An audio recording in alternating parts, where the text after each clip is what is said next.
capture of bin Laden the top priority of our war against al-Qaeda, even as we continued our broader efforts to disrupt, dismantle, and defeat his network.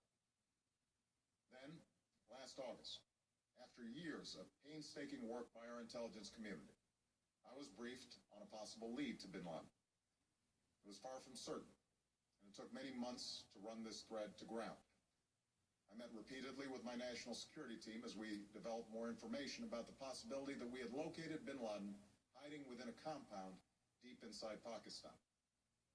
And finally, last week, I determined that we had enough intelligence to take action and authorized an operation to get Osama bin Laden and bring him to justice. Today, at my direction, the United States launched a targeted operation against that compound in Abbottabad, Pakistan. A small team of Americans carried out the operation with extraordinary courage and capability. No Americans were harmed. They took care to avoid civilian casualties. After a firefight, they killed Osama bin Laden and took custody of his body. For over 2 decades, bin Laden has been al-Qaeda's leader and symbol, and has continued to plot attacks against our country and our friends and allies. The death of bin Laden marks the most significant achievement to date in our nation's effort to defeat al-Qaeda. Yet his death does not mark the end of our effort. There is no doubt that al-Qaeda will continue to pursue attacks against us. We must, and we will, remain vigilant at home and abroad. As we do, we must also reaffirm that the United States is not and never will be at war with Islam.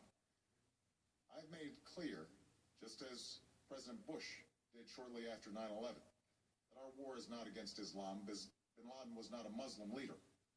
He was a mass murderer of Muslims. Indeed, al-Qaeda has slaughtered scores of Muslims in many countries, including our own. So his demise should be welcomed by all who believe in peace and human dignity. Over the years, I've repeatedly made clear that we would take action within Pakistan if we knew where bin Laden was. That is what we've done. But it's important to note that our counterterrorism cooperation with Pakistan helped lead us to bin Laden and the compound where he was hiding. Indeed, bin Laden had declared war against Pakistan as well, and ordered attacks against the Pakistani people. Tonight, I called President Zardari, and my team has also spoken with their Pakistani counterparts. They agree that this is a good and historic day for both of our nations.